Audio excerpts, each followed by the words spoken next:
Hello po, welcome po sa aking channel. Sa ngayon ay tuturuan ko kayo kung paano tugtugin sa gitara yung Dahil sa Iyo.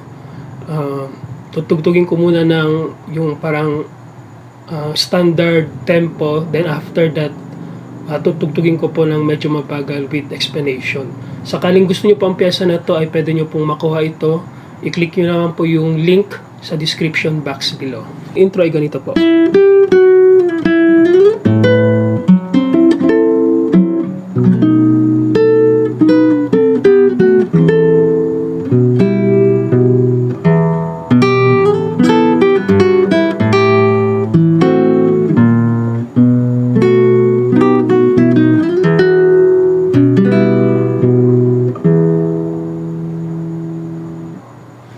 Okay, kung babagalan po natin, nandiyan naman po yung tabs, yung 5, 8, 7. Papunta sa 12th fret, no? Then, magpo-form kayo ng chords na ganito. So, A minor 6, A minor. Then, papunta sa B, 7. Then, yung set of chords na ganito. Rather set of notes. Yung melody nito. Then ganyan po yung chord position, no? So 0, 8, 0, 7, 0.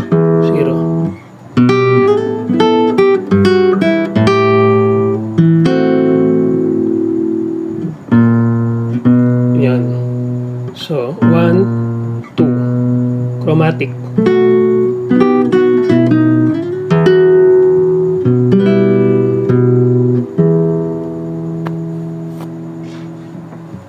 Okay, ang next ay ito po.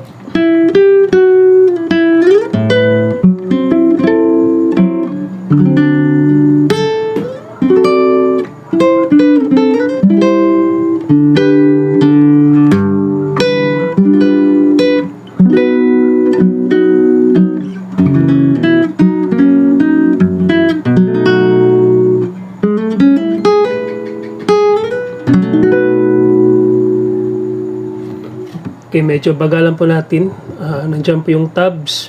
So, same naman po yung kanina, no? 5, 8, 7. Okay. Ganito po.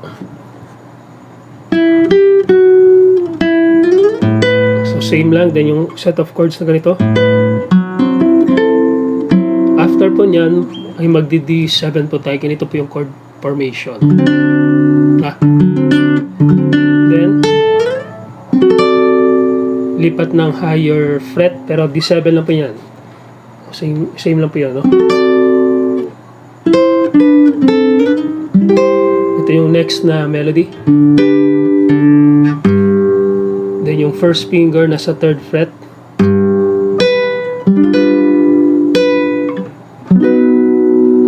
Itong chord na to is B, pero instead na ito yung bass, ito yung magiging bass. So, para siyang B over F sharp. Then,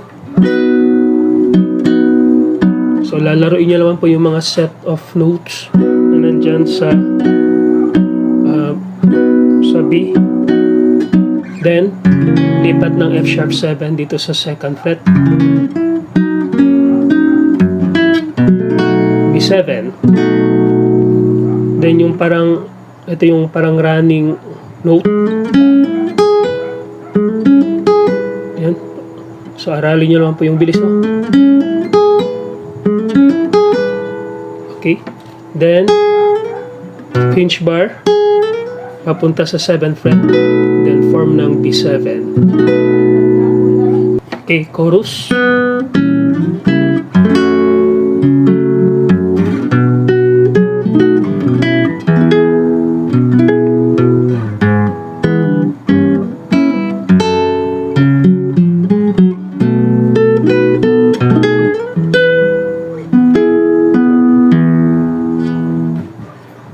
So, yung chorus niyan ay single second string lamang dito.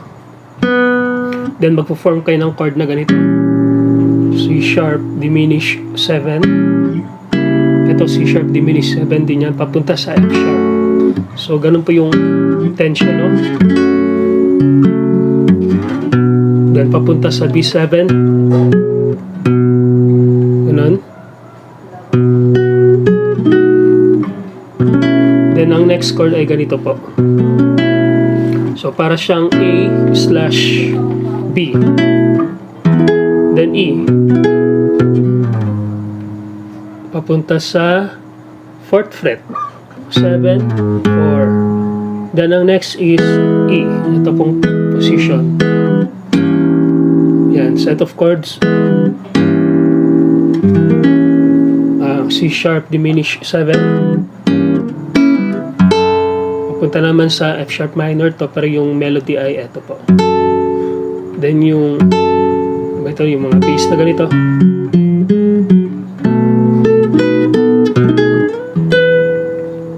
So papunta sa 12th fret. Ang next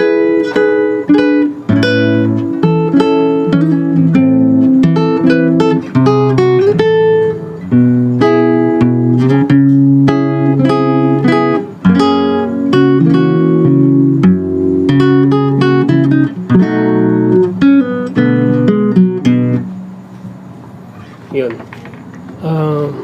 Ito chromatic scale down, descending scale. So E, D, D sharp, or E flat, D. Yan, papunta sa parang A, no? A with yung note as B.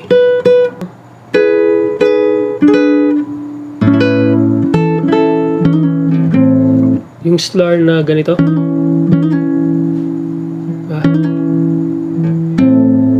Yan, papunta sa A minor.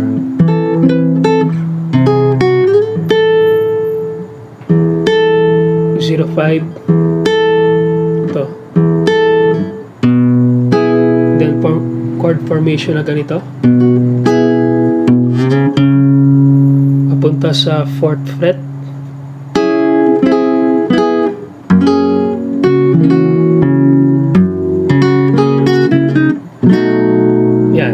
B7, yung set of note na nito.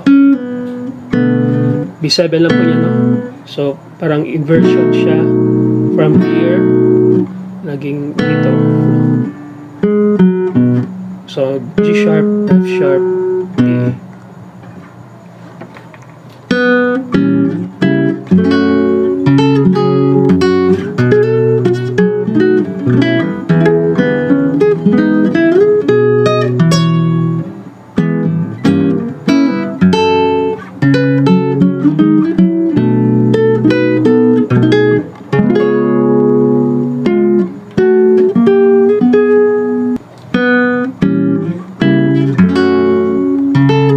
Dito parang may sagutan, ano. So, ganito ang chord position. Then ito, ilalagay sa P fret. Yung set of chords ay same lamang po, no. So after ng F sharp minor, punta sa B7. Then next,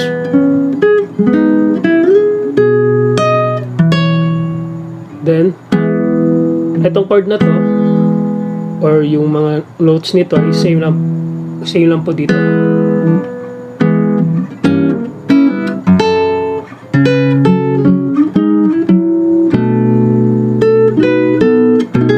Then papunta sa C sharp 7.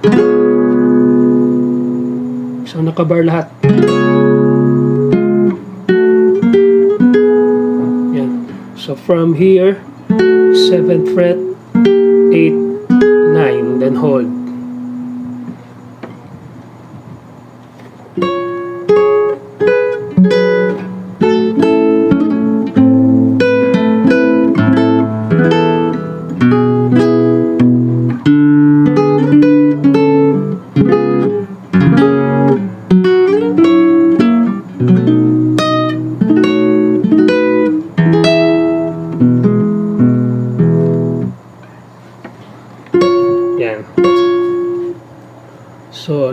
9. Dito, slot.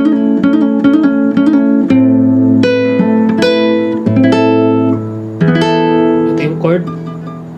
So, 4, 5, 5.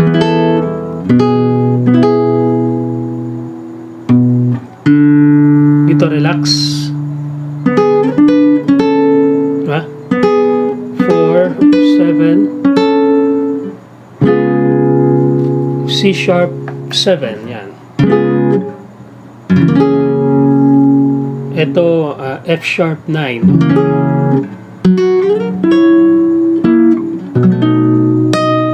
Yan ang chord. B. Then yung melody, D sharp. E. Then, or. So, ganyan man pala.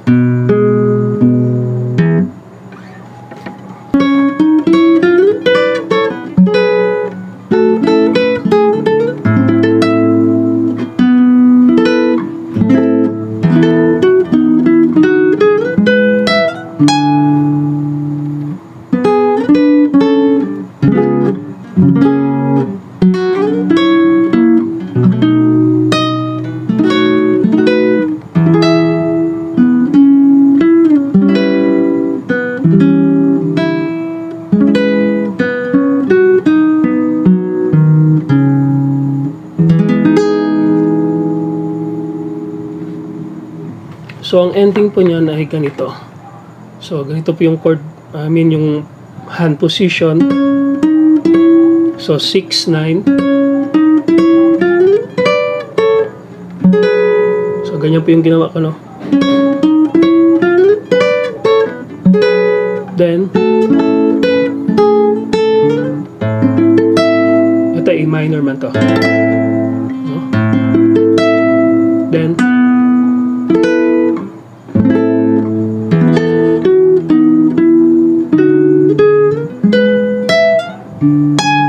papunta sa 16th fret. Then yung katulad kanina.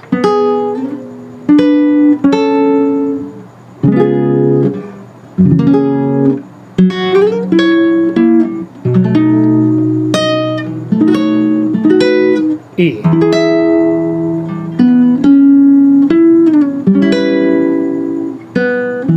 Ito next, parang A7 position, A7 formation.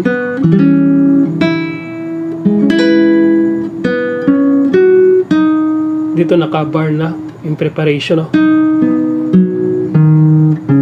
Then E major 7.